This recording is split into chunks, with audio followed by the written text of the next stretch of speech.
My father stood in the middle of my beach house, running his hand across the marble counter I paid for.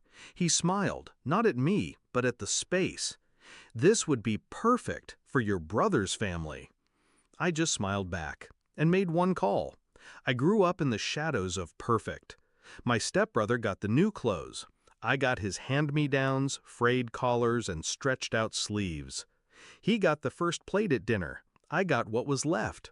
And every time I asked why, the answer was the same: be grateful. Gratitude was their leash, and I wore it for years. At first, I thought it was normal, that maybe love just meant sacrificing more, asking less. My stepbrother's wins were celebrated with cake and balloons. My achievements, scholarships, medals, barely a nod. I told myself it didn't matter, that one day I'd build something of my own. And when I did, maybe they'd finally see me. But the truth was harder. They saw me. They just didn't care. The betrayal wasn't a single moment. It was a pattern, carved deep. The whispers of money invested in my brother's ventures while I worked double shifts. The phone calls about family vacations, always booked when I couldn't go.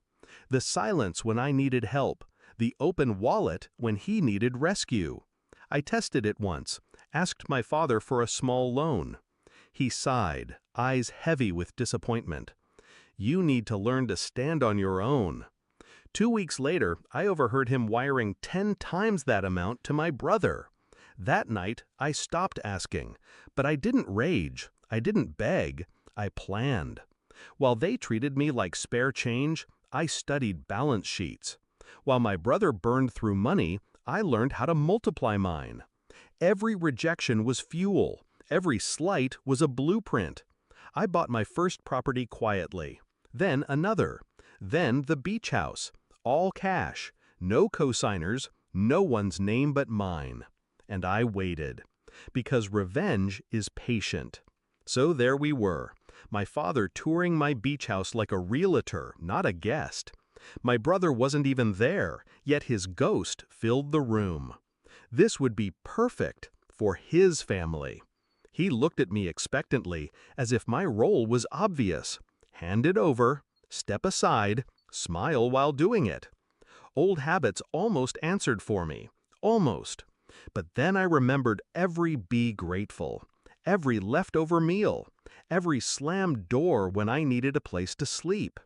I slipped my phone out of my pocket and dialed. "Now," I said into the receiver. Minutes later, a man in a suit walked in, my lawyer, folder in hand. He set it on the counter between us. "What's this?" my father asked, his smile faltering. I leaned forward. Calm, precise.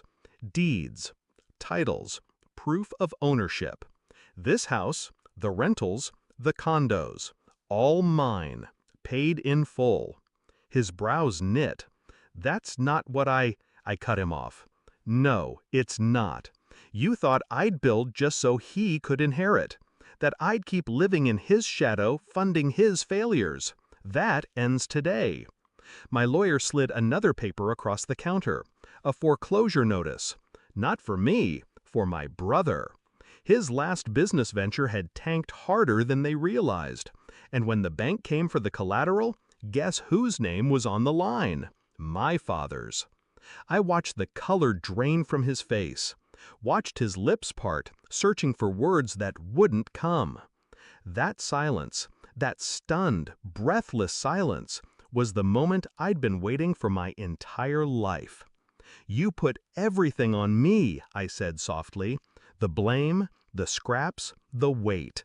And you gave him everything else. Now he's sinking, and you're sinking with him." And I glanced around at the house, the ocean glittering beyond the windows. I'm untouchable. My father finally spoke, voice cracking. "We're family." I smiled. "No, we were a transaction, and you already collected your share." The meeting ended with slammed doors and threats. But threats can't touch what's already fortified. I built walls they'll never climb, accounts they'll never see, properties they'll never step foot in. The next week, my father called. Not to apologize, not to reconcile, but to plead. Your brother has nowhere to go. His kids. I hung up. Because I remember being a kid with nowhere to go, and no one ever picked up the phone for me. Now, when I walk through my beach house, I hear nothing but the waves. No commands, no comparisons, just freedom. Sometimes I picture my stepbrother driving past, family crammed into a rental, watching me through tinted glass. I hope he sees the lights glowing from my windows. I hope he knows what it feels like to be on the outside looking in, because that's where I lived my entire childhood. And now, it's his turn. I grew up wearing his hand-me-downs, eating his leftovers, being told to be grateful.